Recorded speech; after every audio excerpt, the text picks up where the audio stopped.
Now, I know that journalists have to be unemotional and unmoved when we report what goes on in the country. But I seek your forgiveness tonight because I am not unemotional. I am not unmoved. I am one among the women of this country who leaves her office every day worried about whether or not she will reach home in one piece. Because it doesn't matter in this country how well you do, how hard you work, how well you distinguish yourself from everybody else. You will always be a piece of meat to be violated. I want to read out to you what has happened in the last 3 days. A class 10 student in a boarding school was allegedly gang raped by 4 other students. The school in question covered up the incident, transferred the boys who had raped this student, attempted to give her an abortion and threatened her not to tell anyone. A widow in Reveri was raped by 2 people who dragged her into the fields of Haryana and then raped her. A minor girl was gang raped by minor boys. 4 boys between the age of 12 and 15 raped her. In our glorious national capital of New Delhi, a 7-year-old child was picked up by a neighbor. She was raped and a water pipe was inserted into her private parts. She was found bleeding on the street when a relative spotted her and brought her back home. She is now in intensive care. Her mother is a single parent who cannot afford her treatment. And let's not forget the young lady who was raped in Haryana, drugged, picked up and raped because she had done so well in her studies that nobody could bear to see it. Where is the outrage? Where are the leaders of our country? Where are the leaders of our states? Where are those people who show up during elections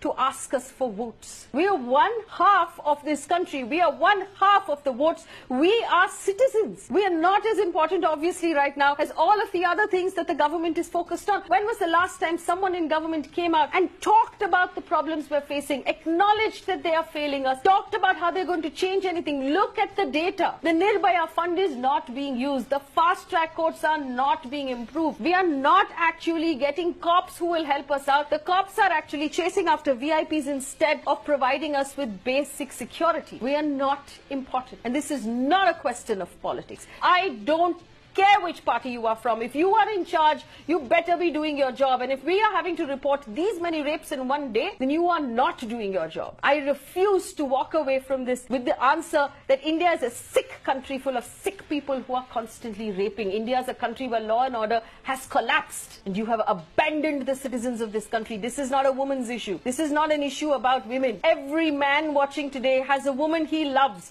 daughter, sister, mother, who's going to come back home from work and you don't know if she's going to reach home okay. Because your government, as much as mine, has not paid attention to the safety of women. This is as much your issue as it is my issue. Stand with us. And this is my appeal to the men of this country. Stand with us. When will you step up and stand with us? Why is it that only the women have to fight? Do you not care? Do you not have a daughter to worry about? Do you not have a wife to worry about? When will you stand with us? When will you make this an issue for both of us? To the good men of this country, break your silence today. We refuse to fight alone. We are not your betis. I am not your beti. I don't expect you to protect me because I'm your daughter. I expect you to protect me and give me security because I am a tax-paying citizen of this country as equal as any other man. And that is what the Constitution gives me, equality and a right to life. You have no right to take that away from me with your lousy police, your lousy law and order system, and politicians who don't care.